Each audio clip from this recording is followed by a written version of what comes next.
So we now move on to the next experiment, but to give it some context, notice that in the last experiment, the average time to read a page was much higher than the average time to write a page.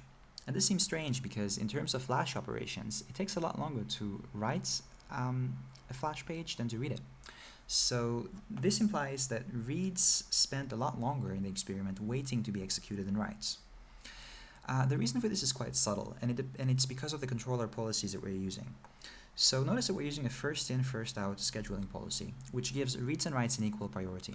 We're also using a pure page mapping scheme, which means that a logical page can be mapped anywhere in the SSD. What are the implications of this? We can illustrate it using a diagram. So when we're trying to read a page, the read exists on a particular loon, and if that loon is busy, say it could be executing an erase, then we simply have to wait until the loon finishes the current operation.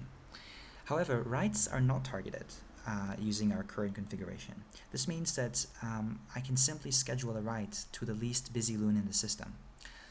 So this is the reason why reads took on average a lot longer to execute than the last experiment.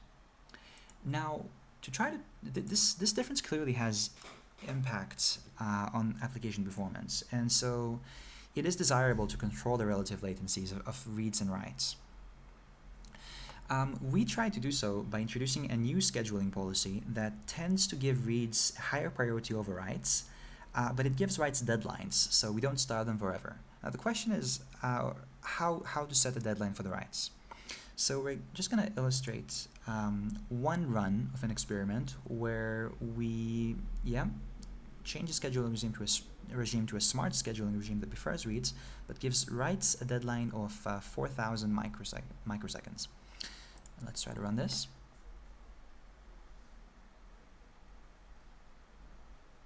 Okay, and as we see, the latencies are much more similar to each other, and throughput didn't change that much since last time.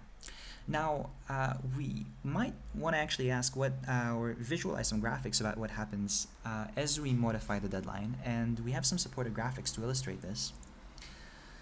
So this is the impact, this is how the relative latencies change as we modify the deadline. So as we see, if the deadline is 0, which means writes have always a higher priority than reads, then the relative latencies are so, and the deadline has a linear relationship with both average latencies, and we can use that to tweak them until they become roughly equal over here. Alright. It should also be noted that the writes deadline does not have any impact on throughput, or at least not a noticeable one.